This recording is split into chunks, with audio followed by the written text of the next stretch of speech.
Hey, I think it was a captain in Italy. Send me that one again. It was great, but I got about 100 more after I finished reading it. So send me that one again, and I'll get to it, I promise. For now, we'll go to, let's go to good old Nebraska. Vicki Davidson, Lincoln, Nebraska. Colette, I love when you're on the show.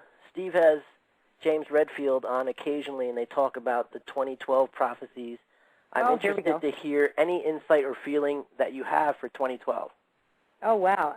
Geez, you have great questions. I want you guys all got to call my radio show. I went online on Thursdays. Yeah. When is your show? It's on every Thursday, but I do readings as a gift for my listeners. So it's pretty much live readings all for that whole hour. So if some of your people want to get a reading from me, they should call into hayhouseradio.com on Thursdays at 11 a.m. Pacific Standard Time.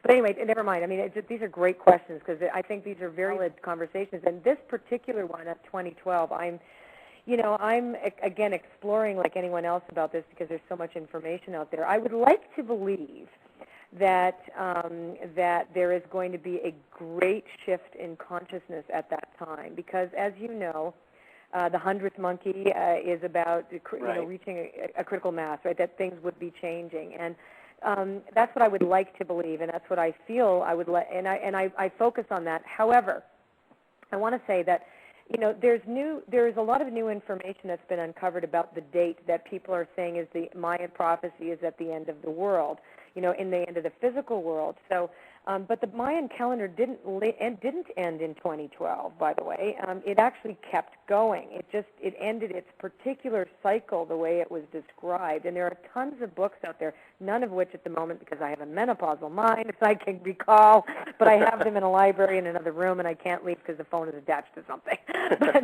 But anyway, if you look on Amazon, for example, there's all kinds of different theories, and there's a compilation book, 2012, that Greg Braden is in. So now there is information too about this asteroid, and most people don't know it because people don't want to read about it. It's called Apophysis. If anybody wants to look it up, there is a conjecture that Apophysis is heading towards the Earth. It's a giant asteroid, and it's actually supposed to pass between our satellites and the Earth in 2029, and a potential pass, I think, at 2011. So there's all kinds of possibilities of 2012. Is that like Zachariah Sitchin's Planet X? I mean, is that? Yeah, actually, it's funny. I just bought his latest book on my Kindle. I haven't read it yet. He's got some good stuff. Yeah, I mean, he's a very interesting writer. I mean, again, I think it's necessary that we believe that we actually attach ourselves to an idea that we are going to improve the world as opposed to let it end, because that's hysteria. And how many times? Look at what happened at 9. What was it? We were going to have Y2K. Everything was supposed to die in Y2K. That didn't happen. Personally, I think 2012 is just going to be another shopping day. Okay. So because that's what people argue about. That definitely the calendar is showing some sort of it's the end of that cycle, but nobody knows whether it means, the world is done or maybe they should keep all their appointments for 2013. You know what I mean? Well, I'm planning on keeping my appointments. I'm booking events and seminars and stuff.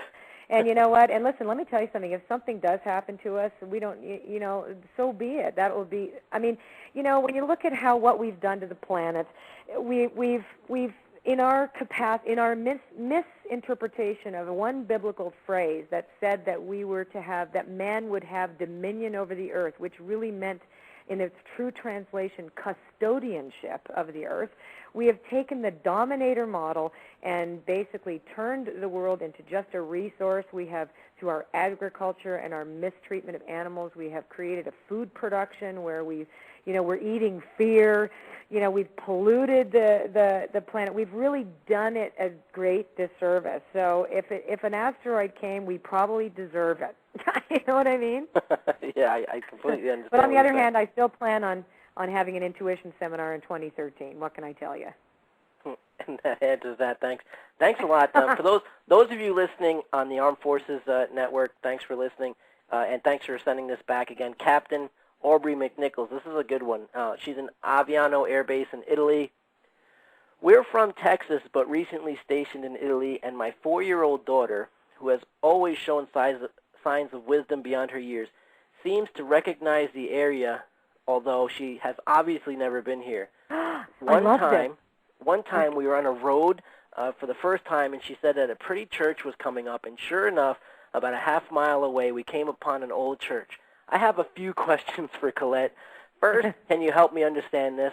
Second, does this make her an indigo child, and how do I support this if she never loses it? And last, how do I convince my very creeped out husband that this is okay? Oh, wow, I love this question. Okay, so, and pardon the other phone ringing. We have a few phones here. Okay, so first and foremost, the same thing happened to me when I was in Trieste, Italy. I knew my way around the city, and my parents were like, huh? So I had that too, and it's an uncanny, memory of a physical environment I'd never been to, right? So that happened to me too. Now I am a bit strange, so I'm sure your husband would be creeped out that his kid might end up like me too. But this is actually very common. It's not an uncommon situation at all, and it should just be. You should just not discourage it and just sort of say, "Well, what else do you know?" Right? So make it the curiosity, make it be okay, because you don't want to inform her, especially according to Bruce Lipton anyway, especially between the age of 0 and 6. We are like downloadable little machines, and if you tell her there's something wrong with her, that will affect her really in a negative way.